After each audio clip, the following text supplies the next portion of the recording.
she was so excited because she wanted to be in the movies and everything.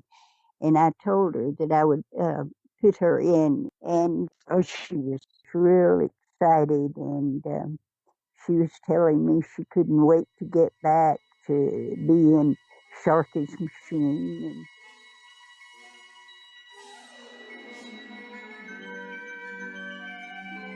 this is a continuation of our podcast, Chalice Paul Disappeared, the True Story.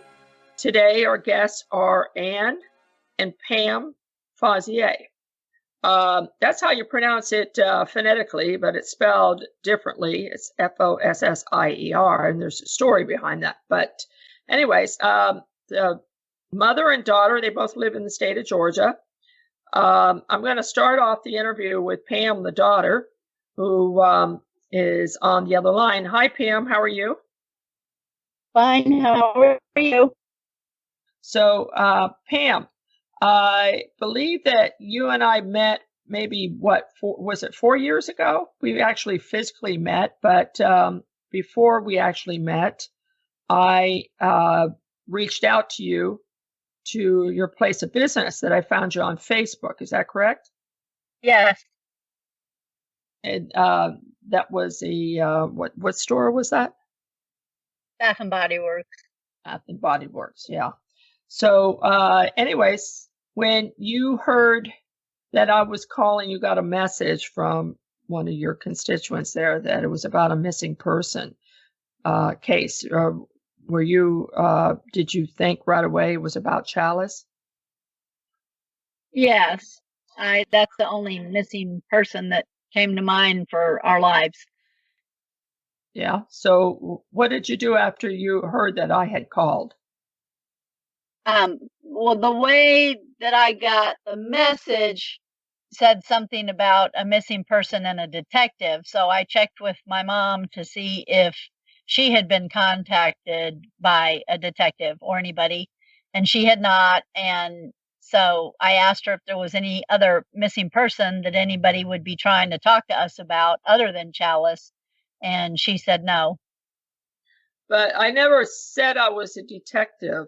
Maybe it got lost in translation. But in any course, that's very possible, believe me.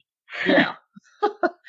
I'm glad that we were able to connect. And when we actually had our first conversation, I believe was at your mother's house after she received a FedEx overnight letter from me, because I was able to finally find Ann, because I had a piece of paper with notes on it that Chalice gave me, because she was rooming with Ann at the time before her disappearance. And I had it written down phonetically, Ann Fossier. And then I had a street address, and I didn't have, it was a typo in there, but I had the right zip code. It wasn't until years later that I was able to get a young man that was working for me in Atlanta through my business, who I sent to go check archived records in Atlanta. And we were able to find property search and find that your mom's name actually is Martha Ann, and I had the wrong spelling. So now I had the right spelling. So that's what led me to do background to find Ann and to send that overnight letter. So I think the first time that we actually talked was at your mom's house. And explain to me, when you got to your mom's house, how you guys came to the conclusion that this was in reference to John Paul Sr.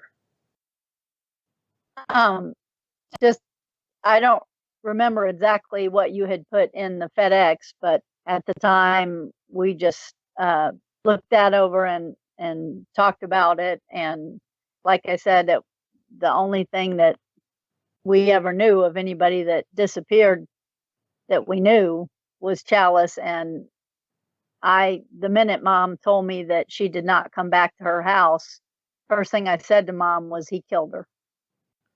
So did you meet Chalice when she was rooming with Ann? Only over the phone, not in person. No. I did not live in the state at the time. You were living out of the state. Okay.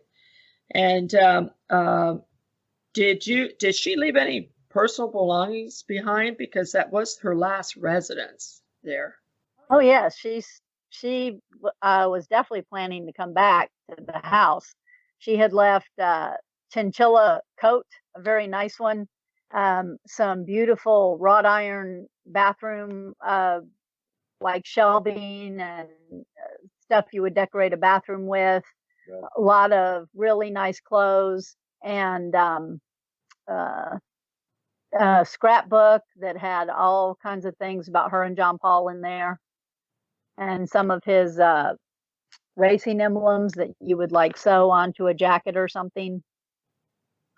And did she have any diary that she left behind? Any personal writings herself? Her scrapbook. She had done a lot of personal writings. Yeah, she may have had it there at one point in time, but when my mom moved out of that house, there was a lot of stuff that people were helping, and anything that we weren't boxing up that we weren't sure what it was or whatever, it all just kind of ended up in a big pile on the front lawn and then went to the trash. So it's very possible there was something else in there that we missed. Right. Okay. And what about her car? Did she drive her car to the airport when she left? Let's explain this. That once I talk to Ann, she'll understand. She'll remember this more. But I was one of the last people to talk to Chalice before she boarded the plane to go meet John Paul down in Florida, and I believe that she was driving to the airport, which led me to believe that probably her car was left at the airport. You never saw her car. Well, you never met her, so you never saw her car at Ann's house after her. No, but Mom is nodding to everything you're saying. Yeah. Okay. All right. Well, Ann is a lot older now, and I know with age sometimes your memory gets a little sketchy, but I have a very good memory. I'm like an elephant. So I'm going to walk her through when I talk to her on her interview portion as well. But let me let the audience know when we actually physically met. When I made a trip to Atlanta with my husband, and we met, and we all went to the FBI office, correct? In Atlanta? We rendezvoused and met there? Yes. Yeah. You can speak up, Mom. It's okay. Why don't you explain that experience, Pam? Me or Mom? Who do you want? No, I want you to explain it when we got to the FBI office. Yeah, we went down there and tried to give them information. We had some documentation, and at that time, Mom's mind was still sharp enough to give them a lot of details about when Chalice lived with her. And they basically let us talk, but were obviously not really interested. Well, that was behind glass, if you recall. It was upstairs. Yeah. I had to go through security. And my husband left his ID in the hotel room, so we had to stay in the lobby. We had to check us in, check us out, get our social security number, our IDs, everything. And I remember you were smart enough to get the name tag off of the agent. Yes, I was. I noticed his name on there, which I gave you when we left. Yes. Not that that helped at all, but from what I remember is he was passing the buck and saying it was a U.S. Marshal case, correct? That's what I remember. Yes. They said they couldn't do much about it. It was a U.S. Marshal case, which, I have even though, pardon me? Even though Mom at that time was the last provable person to see her alive, which meant it was in Atlanta, they still said it wasn't an Atlanta case. Yeah. Well, the FBI pretty much, didn't take it serious, unfortunately. But then we went to Decatur Police Department. Now, that one was a little more interesting, wasn't it? When they took us off into a little room and a little cubbyhole room. Probably had a camera on us, of course. Probably was an interrogation room.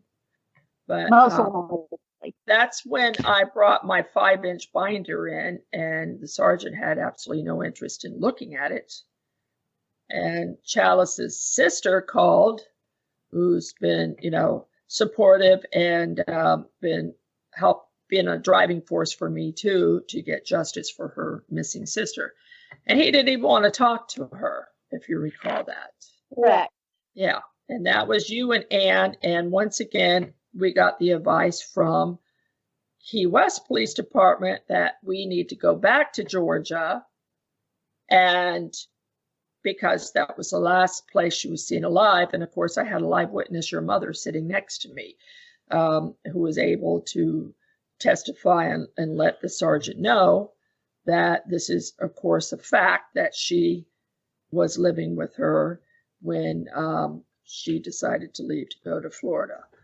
So, Correct. So tell me what your feelings are about John Paul Sr. and the outcome of Chalice's disappearance. Do you think that I recall you telling me something about he made a couple phone calls to your mother's house? Well, he actually came out to Mom's house to talk Chalice into going to Florida with him. And so Mom met him. And when he left, and Mom asked Chalice if she was planning to go or not, and Chalice said yes, because she still wanted to reconcile their marriage. And Mom told her she didn't think she should go, that she had a bad feeling about it. Like I said, I was out of state at the time, but my mom and I have always talked on a very regular basis. And so when Mom told me that she had left to go meet him, and then she was supposed to let Mom know where she was staying and a phone number, and never called her, and a few weeks later had still not gotten in touch with her, that was the first thing I said to my mom, is he killed her. She's not coming back. And she hasn't. And what made you think that he killed her? Just from conversations Chalice had with your mother? At the time, my mom was part of she did the casting for a talent agency that got people parts in movies. And Chalice was supposed to be in the movie Sharky's Machine when she came back from the trip. And she was super excited about it, hoping that it would be her big break and she'd become a famous star. And between that, I mean, you don't take off, tell somebody you're going to give them the information, how to get in touch with them, and make sure they're going to let you know they're okay, and then never call, and be excited about coming back to something and never come back, and leave all kinds of expensive things. She makes sure, is it okay if I leave this? I will be back in a week or 2 weeks, whatever. I don't remember the exact timeline. And you reassure that her stuff will be there, and then they never come back. I mean, that's just not what people do. Yes, you're right. You're absolutely right. And it was the summer of 1981. I did timeline on when Sharky's Machine was being actually shot in Georgia. And of course, your mother was involved in casting the extras, which is usually the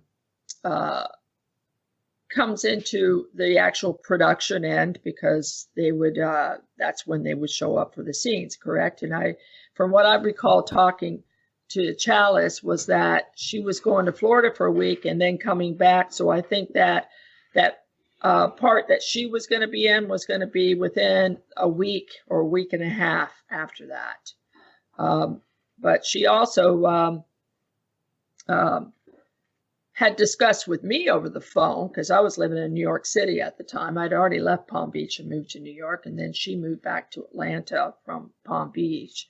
And she was telling me that John Paul had a house on the water, I believe the ocean. I believe that's the house that was in Merritt Island that he used as a stash house. Well, that's 2020 now, because we've done research and we know exactly which house she was referring to. But that he had a sailboat and that she was going to sail down to the Keys. But Did your mom hear of any, particular plans she had with John Paul other than she was trying to reunite with him? Mom, do you remember her telling you any other plans with John Paul other than she wanted to meet with him as he had asked to talk about their reconciliation? No, that's all she told me at the time. But I never heard from her. So, Ann, you and I'm going to jump over to Ann now that she's talking. Ann, we talked on the phone after she disappeared. I called your house number. And I remember that conversation. I remember the conversation I had with Chalice. It'll stand in my memory bank forever. And I also remember talking to you, and you said she never came back. She just disappeared and left everything here, including her wigs. I remember she loved to wear wigs too, if you recall. But now that we're talking to you, Ann, I want to ask you some questions about how you met Chalice, because I know we discussed this when we had dinner in Atlanta together. It was another friend who she came to you and found out that you were a casting agent. Do you remember that conversation? Talking to you about how you met Chalice. Oh, well, I was at a party, and Chalice was at the party. Someone, I don't remember who, but someone at the party, I guess it was the hostess, introduced Chalice to me, and we started talking, and we found out both of us had some similar backgrounds and etc. Anyway, and so I gave her my phone number. I didn't mean to interrupt you, but your similar backgrounds was she was a former flight attendant for Delta, and then you were a flight attendant as well. Yes, I was. I was a stewardess for 7 years. Oh. And that was one of the things that was similar in y'all's background. Oh, yeah. Yeah, that was in my background. Yeah, you had said that you and Chalice had some similar backgrounds, and that was one of the things that you said was similar. Oh. You had both been, at that time we were calling them flight attendants. When you did it, it was called a stewardess. Stewardess, yeah. Yeah, I was a stewardess back then. And so she talked to you about SHARKY'S machine, or did you tell her that she would be a good fit for the film? How did that come about? How did she get cast by you? Well, at the time I was casting for it too, the extras, and she was so excited because she wanted to be in the movies and everything. And I told her that I would put her in as and she was so excited about that. And it was supposed to be in September. I think I remember around the first few weeks of September, we were going to do the casting and everything. So she was real excited, and she was telling me she couldn't wait to get back to be in SHARKY'S machine and all of that. Well, you knew Burt Reynolds. That was his film. She was in Cannonball Run, and that we got the clips from Cannonball Run, and we actually slowed down the footage and replayed it, and we have that up on her website, chalicepaul.com. But I believe she was a stand-in for the lead actress on that film, on some of the scenes, because she was running to a high-performance car, I believe, that belonged to John Paul's livery of cars that he had from JLP Racing in Lawrenceville, Georgia. I know that he played an active part in that film. But in this film, Sharky's Machine, what do you recall what scene she was going to be playing in for Sharky's Machine as an extra? Oh, yes. What part was Chalice going to be Oh, playing? she was going to be an extra. Do you know what scene or what? At the time, I don't remember what scene, but I explained everything to Chalice at the time, but I don't remember all of the things. And she was real excited because the extras were going to be seen a little bit more than they normally were in Hollywood. So she was very, very excited about that. So she thought she was going to be like a primary extra, so she'd be up front on camera, and then it might be her debut to be discovered, correct? Yeah, I don't remember what we called it at the time, but she would actually, people would remember her. She'd be a standout extra, and people would remember her. And did you know Burt Reynolds personally? Oh, yes, I knew Burt Reynolds. They did a movie in Atlanta, and I met Burt Reynolds, and he was quite a card. And they went to North Georgia to film some. I went up there to North Georgia, and that was when he was coming down the river. I That can't must have been remember the name of Deliverance. the movie. The movie Deliverance. We had cocktails together, and had a lot of talking, getting to know each other, Burt Reynolds and him knowing me and all that bit. And it was very exciting at the time. So. Didn't you cast your children in a film too at one time?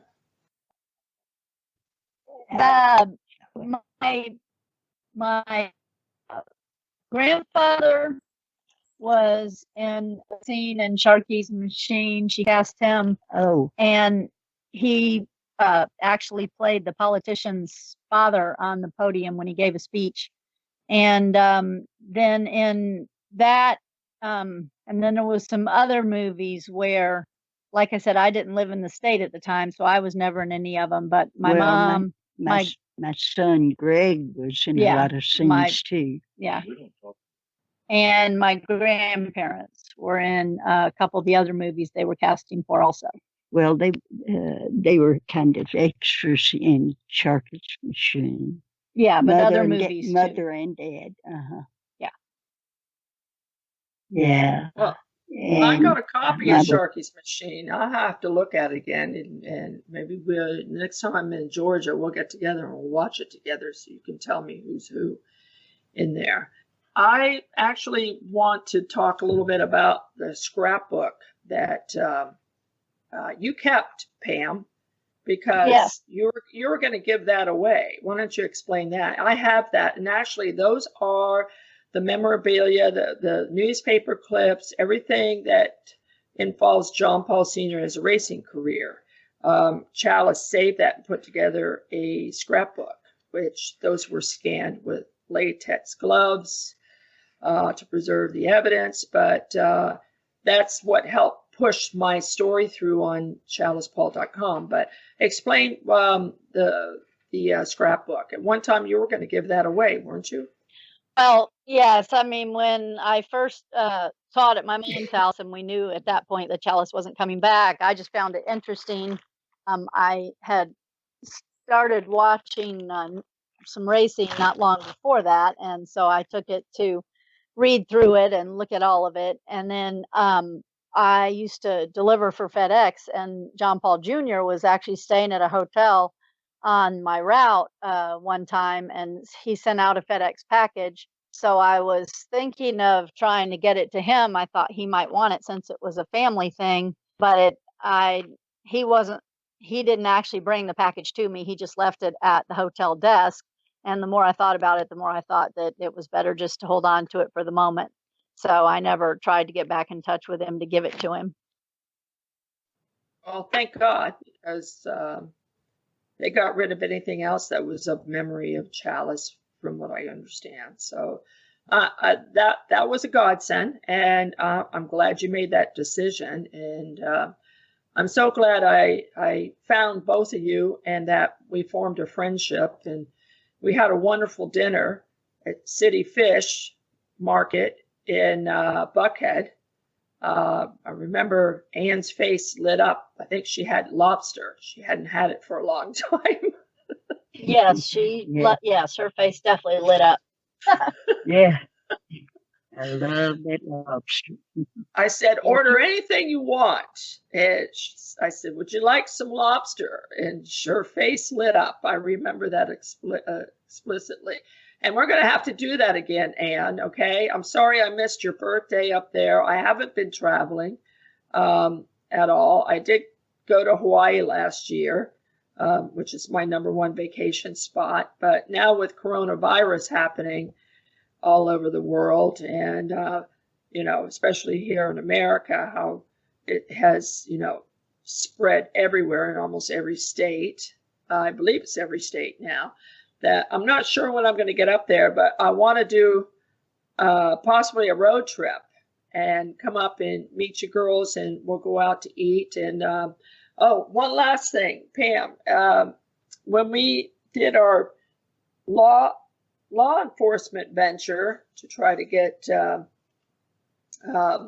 some sort of justice for Chalice, we didn't get a very warm welcoming, to say the least. But we did. then we decided to go downtown Atlanta to find a particular lawyer. I won't mention his name. And that was funny. We left my husband with Ann, and you and I went up there to try to find in this beautiful high-rise building, thinking that this lawyer, was a big shot. And how we cleverly got in through security up the elevator and went up there only to find the receptionist that says, who's that? Oh, him. Yes. No, he just rents an office space here. Yeah, I remember that. A lot of walking.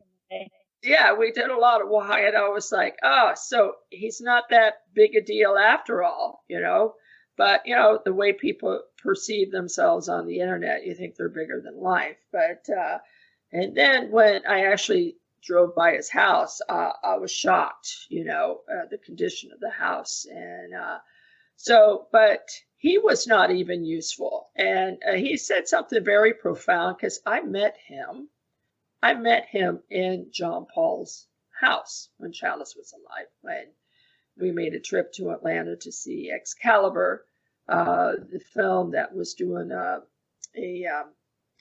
kind of a screening. And Mike Medavoy, who Chalice knew, was staying in the same hotel that we were. I rendezvoused up there to meet with Chalice. And anyways, we ended up, I stayed a couple of days, and she wanted me to meet John Paul. We went out to dinner in Sandy Springs, to a French restaurant, which I found out later was someplace he frequented quite often. And then he took us to his house, and that's how I met his lawyer. Very interesting chance meeting there. And for all intent purposes, the guy is not a straight shooter by no means. I heard conversations about a drug deal that was going on, so I'm sure that he was privy to what his client was doing and possibly being involved in it, which was, quite shocking to hear a lawyer discussing the financing end of a potential drug deal. So, but that was the last time I went to Atlanta, and then we talked about the possibility of coming up there again for Ann's birthday party. And I'm so sorry I didn't make it, but we're going to meet again. That's for sure. And I just want to ask Ann one final question. Does she believe that John Paul, I know you do, is responsible for Chalice's disappearance? Mother, she's asking if you believe that John Paul is responsible for Chalice's disappearance. I believe that, yes, but what did she say, Pam? Maybe I can hear you with more clarity. Her disappearance, she said it hasn't been proven, but that she does believe it. Yes. Okay. Well, that seems to be the consensus so far. But hopefully this podcast will shed new light on her and at least her memory. And maybe we'll get somewhere finally with law enforcement to follow through. The interesting part about Decatur Police Department that I found out that they got rid of their cold case division entirely. They didn't have it. That's what they told us down in the lobby, if you recall. Plus, I found out through public records that they had a lot of pending lawsuits, so that might have played into it too. But sergeants, they retire, and then you get new face, new ears on a cold case, and they might be motivated the next time. It's worth a shot. Maybe we come back and we'll go back to Decatur and go back to the FBI and see if we get anywhere with them. But I appreciate both your time, and I hope that Ann's health is holding up and she's happy. And Pam, you couldn't be a better daughter. That's all I got to say. You're a wonderful daughter. And thank you so much for participating in the podcast, and we'll be in touch soon. Okay? Okay. Well, thank you very much for all of the input she gave us and everything. And thank you for remembering. I mean, it's hard for me to remember a lot of things, but thank you for remembering. Well, I just fill in the blanks, and okay. But you're a wonderful person. We're gonna have a lobster dinner again, okay? I promise you. She said we're going to have a lobster dinner again. Oh, yes. We talked about that when we had our lobster dinner in Atlanta. We talked about doing it again. Yeah. Yes, we will. And that we would get together again.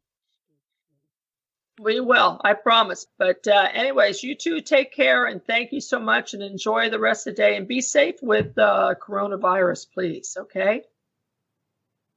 Yes, I'm trying to keep her in as much as possible, and you be safe too. Thank you for trying to get justice for Chalice, because she, even though I didn't get to meet her in person, she was such a beautiful and warm person to talk to, and beautiful in the pictures I saw of her. And it's just so sad to think of anybody with such a good heart and all that, just life snatched out from under them the way hers was. Yeah, she was a very, very good friend of mine. All right, Lisa, you take care. I will, and thank you so much for chiming in. We'll talk soon, okay? All right, bye-bye. Okay, bye-bye.